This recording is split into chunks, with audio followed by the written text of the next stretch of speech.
What format should your resume be in? Chronological, functional, mixed up? There's a lot of debate about that. Can you help set us straight? Well, I can try. Again, it's an art and science debate. Most folks that work in HR prefer the chronological. And the reason they do it is not only for a good example of your skill sets, but they're looking for really a continued track record of employment. So where people, they have a track record of employment in a particular field and they want to change from that field, that resume may not be well. The other thing that's tough is if you have a broken work history, or there's things that you don't want to talk about, like a little time you spent in jail or something like that. So you got to make sure if it's chronological, and again, that's probably the most preferred, that would be the one I recommend. Functional, on the other hand, if you look at a functional, you'll see that it's grouped by skill sets. And those are good too, particularly if you're trying to change out of a job, you're trying to highlight certain skills. Where a functional resume probably isn't your best option is that it deletes the work history. Majority of folks I know in HR, as soon as they see a functional, they toss it. Because again, what is that person hiding? If they don't want to tell me their work history, what are they hiding?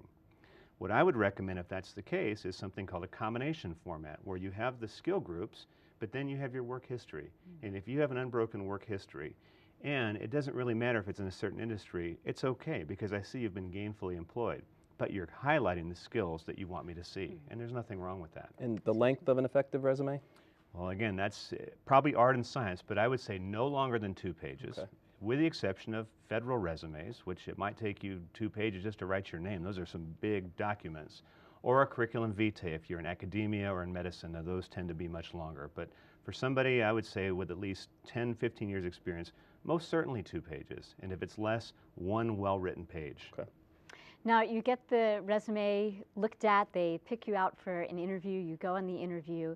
Give us a couple of tips about that. What, in this day and age, should you wear on the interview?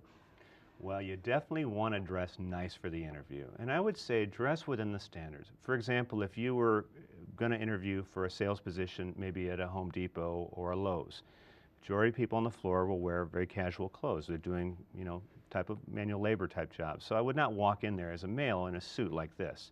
You would dress in something that is nice, but not over the top. But from that point on, I would say 1 step above.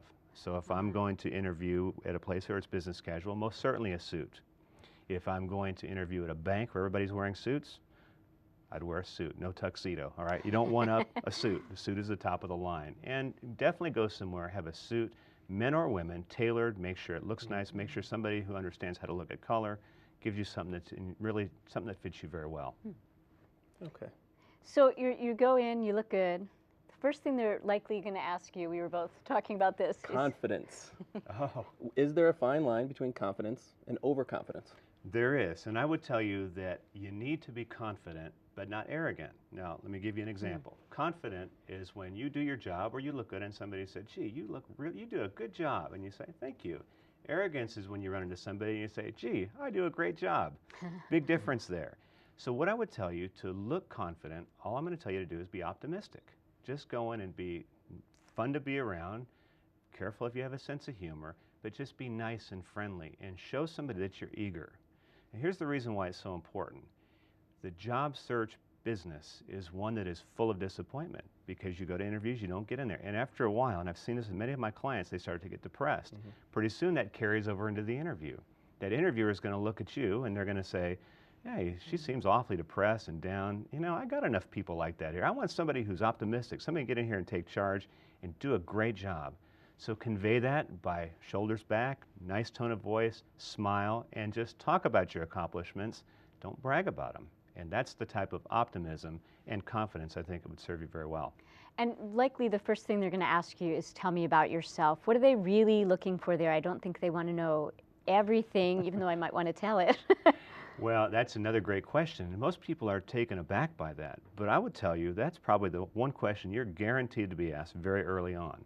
Now, what they're looking for in that answer is not the fact that you like puppies and you watch wrestling and things like that. They want to know what you can do to help that company make money, help it solve problems, and what you can do to get along well with other people.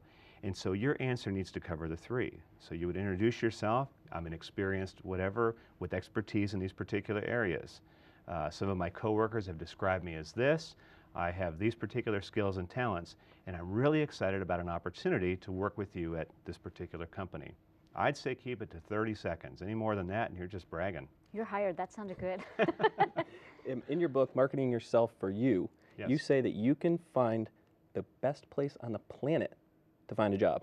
And what is that? The best place on the planet. The best place on the planet to find a job is the person sitting next to you that you don't have the courage to talk to. Now, let me give you an example. And I tell this story over and over because it's so powerful. Several years ago, my son, who was 7 at the time, was going to he needed an ID card to play football in the Capital Beltway League. And standing in line at the MVA, which is always a long wait, I'm just minding my own business. A young lady behind me struck up a conversation. We got to talking, found out she was a kindergarten teacher, just moved there, didn't want to do that, she wanted to do marketing. I happen to know of an internship position we had at the company I was working for at the time. She came into that. She did very well. She was offered a position. She took subsequent positions higher and higher, now running all of the membership at a very large association downtown. And that is from talking to a stranger. Wow. So what I would recommend is that if you're truly interested in finding the best job on the planet, make it a point to talk to 20 strangers a day. Now, I know that sounds scary, but I also know that if you approach somebody first and you are nice and friendly, and by the way, your answer to tell me about yourself is not what you'd tap them on the shoulder with, and when they turn around, you let them have it. Build a relationship. And you'll find if you're friendly, people will be friendly right back. And that is where you'll find your jobs. Contrast that to somebody who's looking on the internet. I kind of liken it to people in Vegas who sit there and pull the handle, and you say, hey, how long are you going to stay there? Well, it's bound to pay off. I've been here for 2 hours. It's the same drill. I've talked to clients. They put out 50 resumes a day, and they're pounding out wonderful resumes, but it's not going to get anywhere because it's going into a vast repository. Networking is the best place on the planet to find your job. And very briefly, in the time that we have left, the thank you note, is it passé, or should you still send one after you meet someone in a networking situation or in an interview? I would say absolutely, and I would opt for going old school on this. In an age of high tech, low tech makes a statement. I'm talking about a handwritten note, which you handwrite yourself, and if your handwriting is bad like mine, that means you just take your time and do it real nice and neat. Send it within 2 days. That's when most people will expect to hear from you. Thank them for the interview, mention something about the conversation, and the last point is to reiterate once again why you're a good fit for that position. If you're going into a government agency, it takes longer to get mail. I'd shoot for email, but otherwise I'd say go with the thank you card. And on that note of thanking people, I want to thank you for joining us today. Thanks so much for being with us. All right, Thank you, Malcolm. We have to take a short break. When we return, we'll explore some of the opportunities that Montgomery College offers students to get them on track to finding that perfect job. Stay tuned, you're watching Campus Conversations.